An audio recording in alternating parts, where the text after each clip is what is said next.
Welcome back, everybody. This is Tyler Weeb from Pro Physique. Today we're going to talk about training, a little bit of training knowledge today. And what I wanted to touch on was progressing your weight. So we're going to talk a little bit about progressing main lifts and why that's important, and then progressing assistance work, which probably doesn't get talked about a lot, and just some of the things that I do to try and progress my assistance work. So first things first, our main lifts. So if you do not have main lifts that you are focusing on each workout or each week to progressively get stronger in a periodized fashion, then you need to stop right there and do that first. So why do we do this? Well, this is a great way to measure progress. All right, picking a few lifts, testing either your 5 rep max or your 1 rep max or your 8 rep max, depending on where you're at in your training age, and getting that periodized. So we are starting at maybe like a week 1, and we're going to end at week 5, and we're going to progressively increase the intensity, we're going to progressively decrease the volume, and then at the end of the block we want to retest to make sure that we are continually getting stronger. So typically what you want to see is something for your quads, hamstrings, back, chest, and shoulders.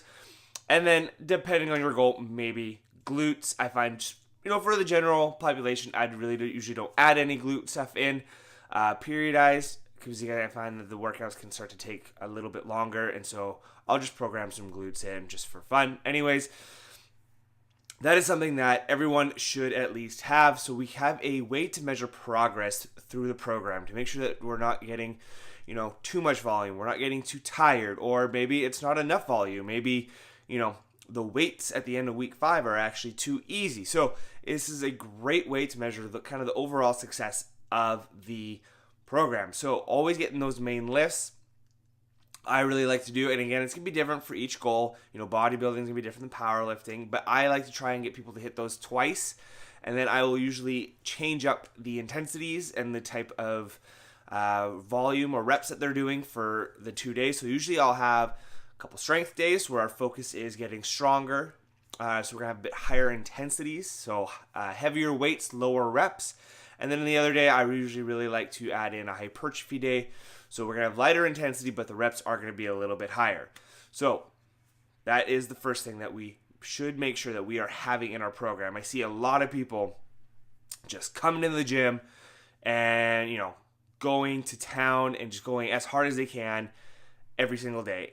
And yeah, like that is great in a sense that, you're coming in working really hard, but if you are going to get tired quite quickly, and it's going to be a lot harder to actually progress maybe some of those main lifts in that fashion. Now, if you're a beginner and you are in the full-blown newbie gains, then coming in and just adding weight to the bar is going to be beneficial. You're going to be able to just add weight each week.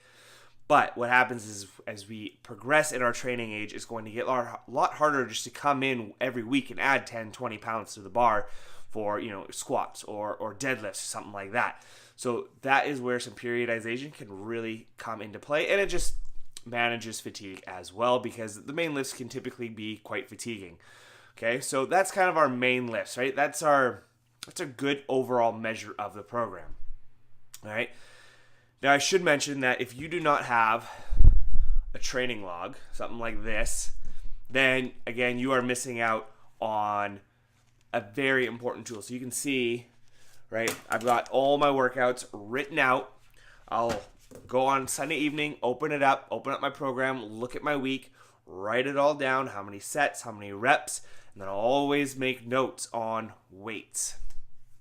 Okay, so this is especially for my assistance work, right? So we kind of already talked about our main work. It's kind of pretty easy, like periodize it, get stronger, and that's just a good overall measure of the program. Now, assistant work, it can be a little bit difficult to continually progress just because they're not bigger muscles, right? We're usually more isolated exercises than, say, a barbell back squat. So that is rule number 1. Get a training log, whether it's handwritten, whether you use your phone, anything like that. I find that to be absolutely huge because I don't have to constantly always go, okay, what did I do last week? I can just go look back, okay, I did, let's say dumbbell bench press, I did 70 pounds for 4 sets of 10. And then I would make a little note. Okay, so that was easy. Or, I could have gotten, I always go, okay, could I have gotten about 2 more reps on each set? I'll make a little note of that. And then that's kind of an indication for me to bump up the weight, right? So I don't have to go, okay, well, was that easy? I can't remember. And then you waste a few sets going, oh, yeah, that was easy. So I find writing it down is huge for progressing your assistant work. Just like I said, is because you can always go back and look and, make notes like that was easy.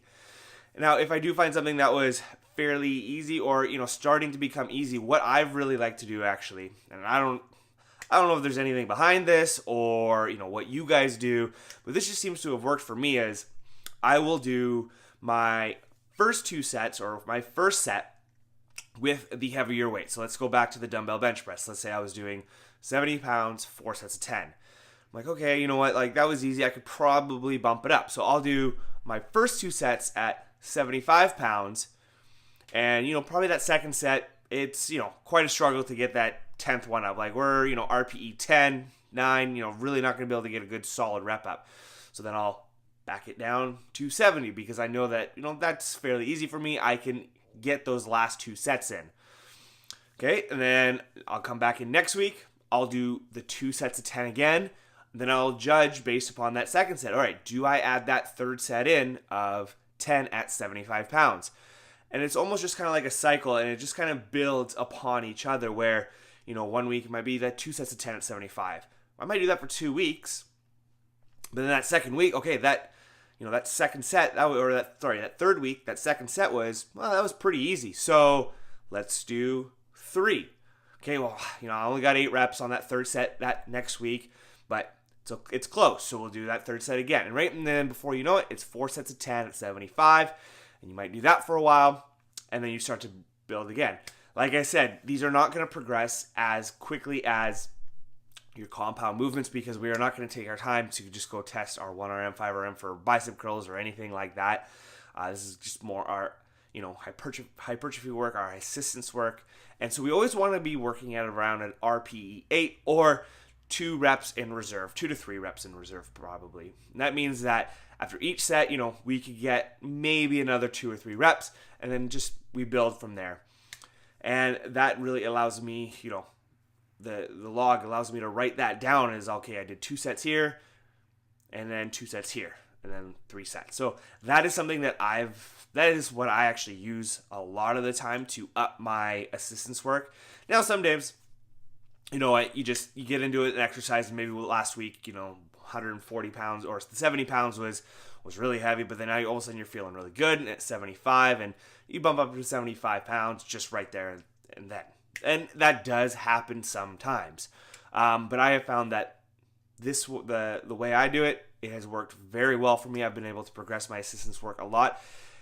And sometimes, if the assistance work does not increase, that's okay. Your overall volume through your main lifts is still increasing. So you're still doing more weight each week, even if your assistance work is kind of the same for a lot of the time. That is again where that main work really kind of comes into play, is you're still progressing overall volume because you're still doing more, dumbbell, or let's say your main movement was an incline press. So you're still doing more volume on the incline press, even if you're at 4 sets of 10 at 70 pounds for a dumbbell bench press for 3 weeks. That incline press is still getting heavier each week. So you're still getting kind of that overall volume effect. And again, sometimes if you're doing, sets of 15 to 20, chances are that the weight is not really going to go up a lot. You're really kind of looking in that 10 to 12 rep range where the weight might go up a little bit quicker. 15 reps, you're looking at 5 pounds here, 5 pounds there. So sometimes that might mean putting 2.5s on each side. And that might seem silly, but progressive overload is progressive overload. So, not to get, too minute with a, quarter pound plates or whatever that is out there, but at some point, yes, progressive overload is progressive overload. So, and there's so many other ways to,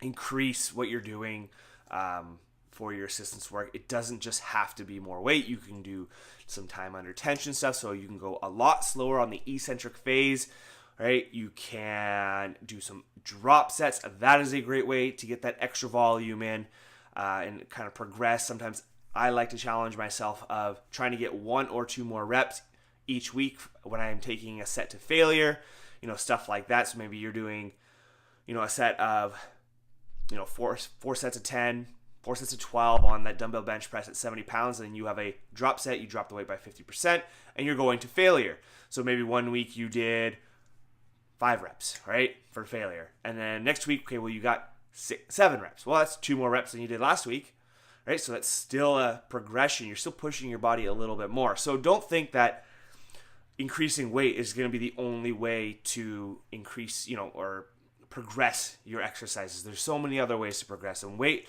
is just kind of the ones that everyone thinks about, and that's kind of why I wanted to talk about it. But play with other ways. You might be doing 4 sets of 12. Well, let's do 4 sets of 15. Try to do the same weight, right? And that's a progression. So that's going to be everything, guys. Thanks for watching. I really appreciate it. If you enjoy the content, please hit that subscribe button, and you have a fantastic Monday.